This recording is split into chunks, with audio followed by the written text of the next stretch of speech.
Praise the lord. ప్రభునందు ప్రియమైన సంఘ బిడ్డలారా, ప్రభునామమున మీ అందరికీ ఉదయకాల శుభములు తెలియపరుస్తూ ఉన్నాం.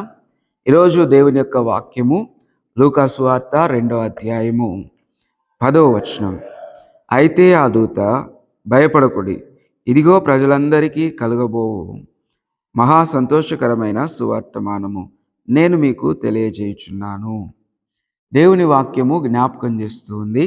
ప్రజలందరికీ కలుగబోవు మహా సంతోషకరమైన సువర్తమానమని ఇదిగో దేవుని వాక్యము తెలియపరుస్తుంది.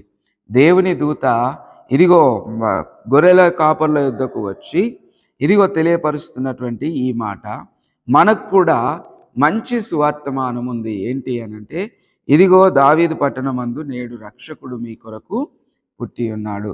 యేసు ప్రభువారు మనందరి కొరకు జన్మించాడు. మన బాధలు, మన శ్రమలు, మన ఇబ్బందులు ప్రతీదీ భరించడానికి యేసుక్రీస్తు ప్రభువారు నీ కొరకు, నా కొరకు ఈ లోకానికి వచ్చాడు. కాబట్టి యేసుక్రీస్తు ప్రభువారిని బట్టి మన జీవితాలను, మన యొక్క పరిస్థితులను చక్కబరుచుకొనుటకు, సువర్తమానము విని సంతోషించుటకు దేవుడిటి కృప మనందరికీ దయచేసి ఉన్నాడు. దేవుని నామానికి మహిమ కలుగును గాక. తల్లు వంచి కళ్ళు మూసుకొని ప్రార్థన చేసుకుందాం. ప్రేమ నమ్మకం కలిగిన మా ప్రియ పరలోకపు తండ్రి, మీకు వందనములు, స్తోత్రాలు. ఈ ఉదయకాల వేళలో ప్రభువా, నీ వాక్యం విన్న బిడ్డల్ని మీరు జ్ఞాపకం చేసుకునండి. మా కొరకు మీరు జన్మించారనే ఈ మాటను బట్టి మీకు వందనాలు చెల్లిస్తూ ఉన్నాం.